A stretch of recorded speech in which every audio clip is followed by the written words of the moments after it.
Welcome to Candid Africa, truthful and unapologetic. In Africa, yes, because there is a policy of the American government. It's called the Kissinger Report, which was produced in the mid-70s when Henry Kissinger was involved with the government. And it explicitly states, which to this day, it remains the official policy of the American government. It has not changed. It may not be implemented by Trump, but it remains the same.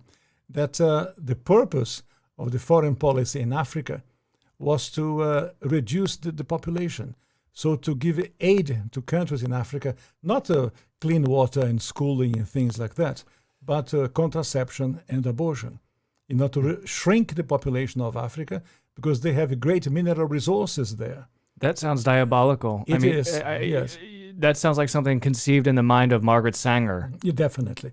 And so at the time, Kissinger and those involved with the Carter administration wanted to shrink the population, make sure that the Africans do not develop and do not use the resources for themselves, because we in the States, we need them. There is a concerted effort of foreign powers to control the population of Africa.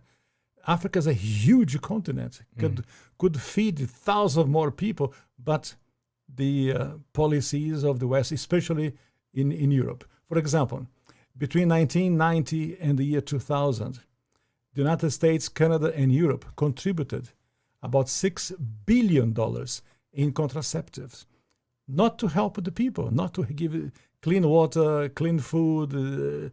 That is not to fight malaria, for example. No, of course, perish the thought, never. Yeah. Let them die. That's the whole idea.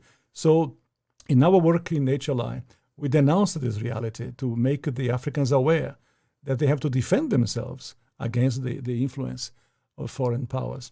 Is it just the United States, or do you believe that China is also playing a role in jockeying for the resources of Africa? China is playing a major role because China is buying property in Africa.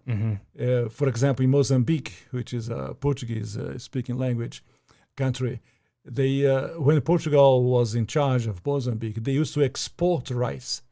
Now they are importing rice from China because they cannot produce. The socialism has wrecked the production of rice. And the Chinese come and buy farms. So about almost a third of Mozambique belongs to China. So I was in other countries of Africa, it's the same reality. In South Africa, the Chinese are buying property, buying land in Africa.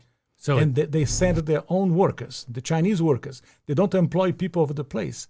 They send their own workers to populate and to live in the place. Did you like or hate what you heard? Let us know in the comments below.